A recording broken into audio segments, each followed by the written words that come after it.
শ্রমিক কর্মচারী ঐক্য পরিষদ এবং ঢাকার এখানে সমাবেশ থেকে কেন্দ্রীয় শ্রমিক কর্মচারী ঐক্য পরিষদ আজ সারা দেশে যে বিক্ষোভ সমাবেশ এবং মশাল মিছিলের কর্মসূচি ঘোষণা করেছিল, সেই কর্মসূচির সাথে আমরা ইতিপূর্বেই সংহতি জানিয়েছি, একাত্মতা প্রকাশ করেছি, সমর্থন জানিয়েছি। শুধু সমর্থন নয়, সক্রিয়ভাবে অংশগ্রহণ করার জন্যও আমরা আহ্বান জানিয়েছি। সংগ্রামী বন্ধুগণ, আজকের এই সমাবেশে নেতৃবৃন্দ বলেছে যে আমাদের দাবি কি? আমাদের দাবি বেশি কিছু না, আমরা বেশি কিছু চাই নাই বর্তমান অন্তর্বর্তীকালীন সরকারের কাছে। 2024 সালে গণ অভ্যুত্থানের মধ্য দিয়ে এই সরকার ক্ষমতায় এসেছে। এই সরকারের সামনে তিনটা ম্যান্ডেট ছিল। একটা হলো হত্যাকাণ্ডের বিচার করা, রাষ্ট্রের গণতান্ত্রিক সংস্কার করা এবং একটা সুষ্ঠু অবাধ অংশগ্রহণমূলক নির্বাচন করা। কিন্তু কোনো কাজে এই সরকার তার যে পারদর্শিতা সেটা প্রমাণ করতে পারে নাই। ব্র্যান্ড ইউরোপ সরকার চরমভাবে ব্যর্থ হয়েছে দেশ শাসন করতে। একদিকে যেমন শ্রমিকের অধিকার নাই, ন্যূনতম মজুরি নাই, শ্রম সংস্কার কমিশন যেটা রিপোর্ট দিয়েছে সেইটা বাস্তবায়নের জন্য নির্বাচনের দরকার নাই, সংবিধান সংশোধনের দরকার নাই, অধ্যাদেশ জারি করেই সেটা বাস্তবায়ন সম্ভব।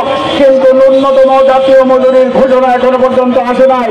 চট্টগ্রামের যে বন্দর, বাংলাদেশের লাইফলাইন, 93% ব্যবসা বাণিজ্য আমদানি রপ্তানির ওই বন্দর দিয়ে হয়।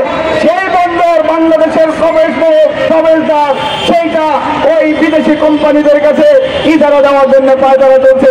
ইতিমধ্যেই লালদিয়ার টার্মিনাল নির্মাণ এবং পান্ডাও টার্মিনাল ডেনমার্ক এবং সুইজারল্যান্ডের কোম্পানির কাছে ইজারা দেওয়া হয়েছে। আমরা সেই চুক্তি বাতিল দাবি জানিয়েছি। চট্টগ্রাম সহ সারা দেশে শ্রমিক কর্মচারী ঐক্য পরিষদ আন্দোলন করছে। বিদেশি কোম্পানির কাছে যদি এই বন্দর ইজারা দেয়, একদিকে মাসুল বাড়বে, আর একদিকে শ্রমিক কর্মচারী তাদেরকে ছাঁটাই করবে, কর্মচ্যুত করবে। এমনিতে বেকার সমস্যা বেড়ে যাচ্ছে, নতুন করে আরো বেকারের মিছিলকে বৃদ্ধি করবে।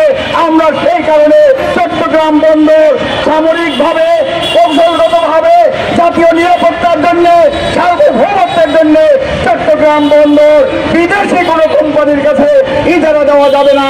সেই দাবিতে সবের যে আন্দোলন, আজকের মশাল মিছিল, এটার সাথে পুনর্বার সংহতি, একাত্মতা এবং সমর্থন জানিয়ে আমি আমার কথা শেষ করছি। যতক্ষণ পর্যন্ত না সরকার বন্দর ইজারা দেওয়ার প্রক্রিয়া থেকে দূরে সরে আসবে, পিছু না হচ্ছে, ততক্ষণ পর্যন্ত শ্রমিকের আন্দোলন চলবে, আমাদের আন্দোলন চলবে, দেশপ্রেমিক সাম্রাজ্যবাদ বিরোধী জনগণের আন্দোলন চলবে। আন্দোলনের মাধ্যমে সরকারকে এই দাবি মানতে আমরা বাধ্য করবো। সবাইকে ধন্যবাদ।